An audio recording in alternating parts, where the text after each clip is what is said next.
Bonjour, moi c'est Maria. Je m'appelle Elliot. Et moi, c'est Nicolas. Et moi, c'est Jean-Vincent, puis on voyage à bord de Rita!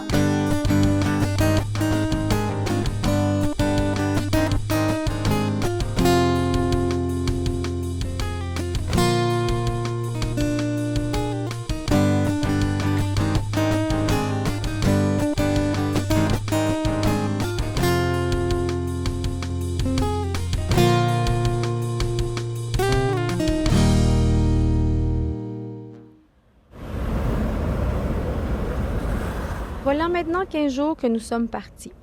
Nous commençons notre 3e semaine. Nous avons parcouru environ 4350 km et nous nous approchons rapidement de la frontière mexicaine. Mais avant, il nous reste quelques villes à découvrir aux États-Unis. Nous faisons un petit arrêt à Tallahassee pour dormir et nous ravitailler. On est chez Costco en ce moment, à Tallahassee. Et puis, on avait fait une petite compétition à savoir qui aurait raison. Est-ce qu'il y avait des frites et de la poutine chez Costco? Eh bien, la réponse est... Non.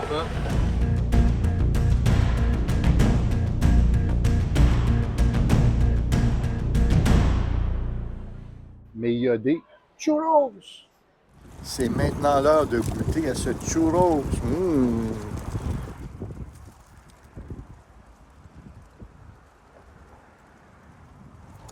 Ça ne goûte pas du tout les churros. Non, les miens sont bien meilleurs. Maintenant, direction la Louisiane. En arrivant à la Nouvelle-Orléans, nous nous installons au Riverboat RV Park. Son nom n'avait rien à voir avec la réalité. Pas de bateau, pas de rivière. Seulement un stationnement, du bitume et de la gravelle et surtout une grande clôture. Bon, les salles de bain sont propres, l'endroit tranquille et surveillé. Nous nous sentons en sécurité, c'est ça l'important. Le proprio est un homme charmant qui nous accueille avec ses 2 amis à plumes. Une rencontre inespérée. Il va pas faire popo? Non. No, No. What's his name? Pitou. Pitou. Oh, Pitou. Pitou is gone. OK.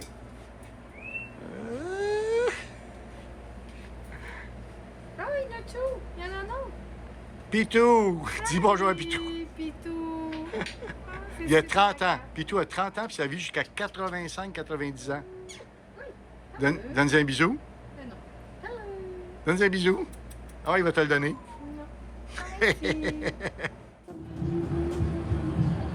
À 15 minutes de notre camping se trouve le Jackson Square. Dès les premières minutes, nous savons que nous sommes en Nouvelle-Orléans, car nous entendons de la musique partout.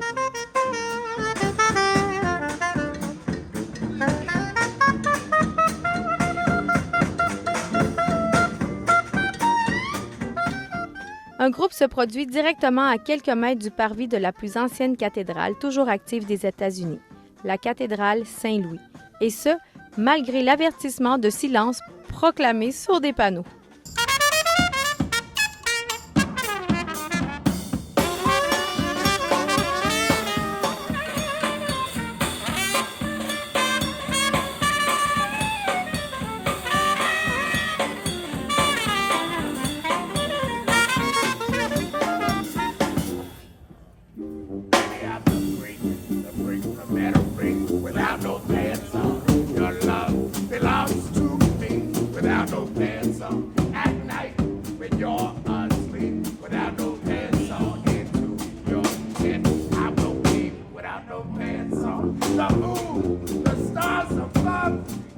Nous déambulons pendant plusieurs heures. Nous faisons les boutiques, nous rencontrons aussi des cafés, des bars. Nous avons aussi découvert le Voodoo Authentica. Son propriétaire s'est fait un devoir de nous expliquer cette religion particulière à la Nouvelle-Orléans qu'est le Vaudou.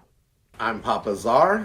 My name comes from the fact that my tradition of voodoo, men are called Papa or Doctor, women are called Mama or Queen, and my direct teacher was Dr. Glover, so I'm Papa Czar.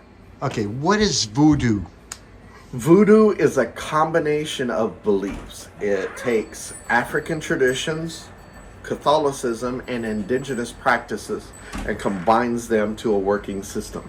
In Canada, we think that voodoo is black magic and things like that.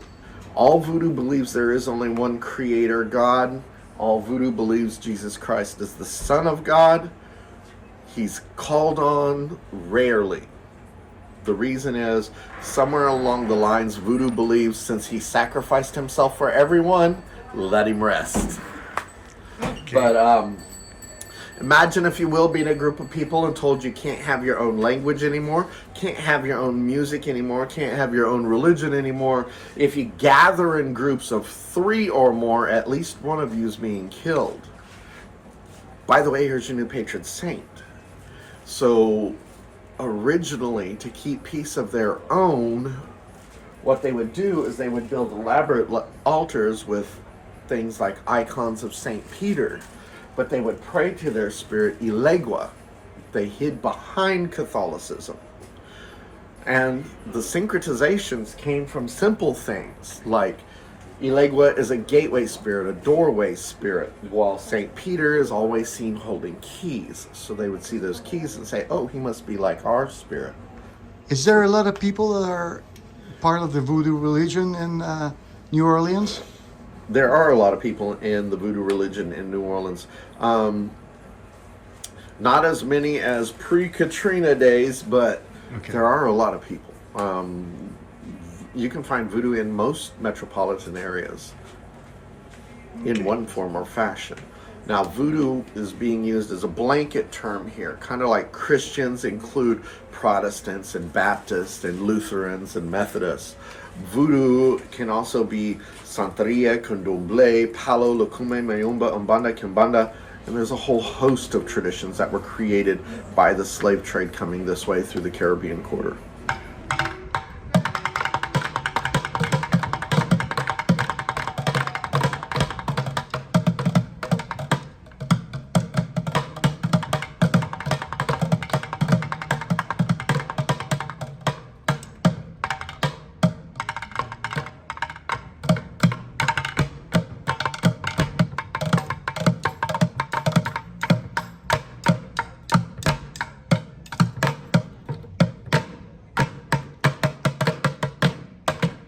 Nous nous sommes promenés en admirant les magnifiques demeures coloniales et à chaque coin de rue, nos oreilles ont été récompensées par des airs de swing, de blues ou de jazz. Je pense que l'omniprésence de la musique dans les rues du quartier français contribue grandement à son charme.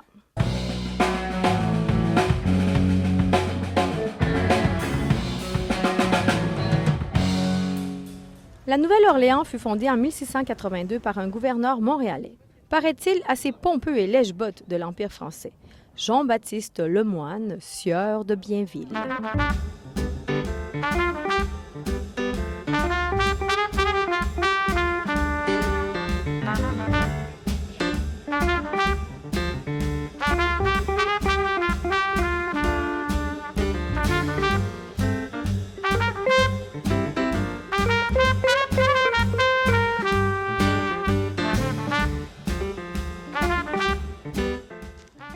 Nous déambulons dans les rues du quartier français, qui d'ailleurs est plus espagnol colonial que français dans son architecture.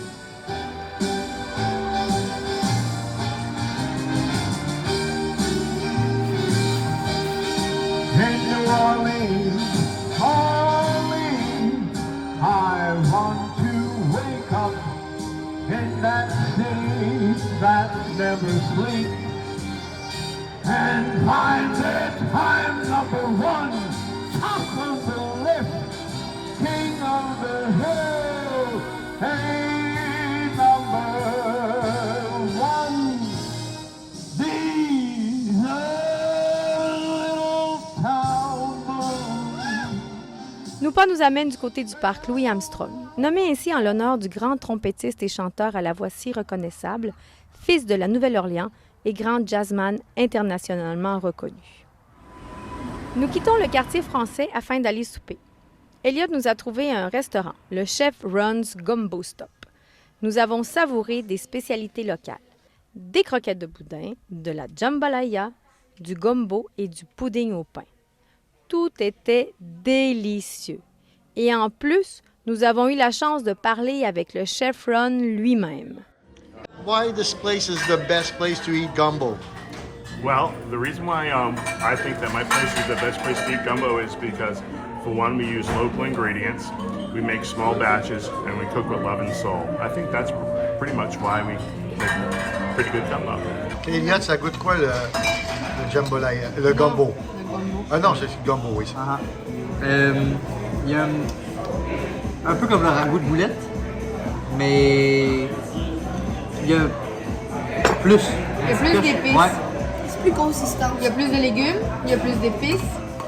Mais c'est une espèce d'effiloché de poulet, pareil. C'est peut-être la saucisse qui apporte aussi. Tu sais, il n'y a pas autant de trous de girofle, Mais il y en a quand même. mais il y en a quand même. Il doit y avoir des poivrons, il y a des piments, il y a quelque chose, mais c'est pas piquant par exemple. C'est très bon.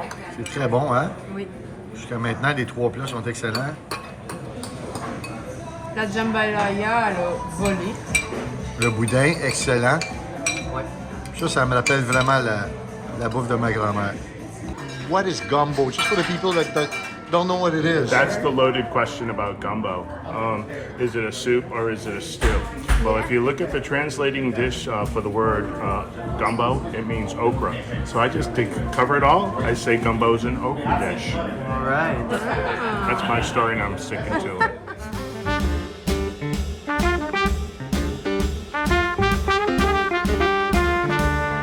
Ce fut une journée pleinement réussie. Allez, on se revoit à Bâton Rouge et à Lafayette pour notre tour complet de la Louisiane. Si vous avez aimé, n'oubliez pas de mettre un petit pouce en l'air, de vous abonner et de partager avec vos amis. C'est la meilleure façon de faire connaître nos aventures. Merci beaucoup et Viva Rita!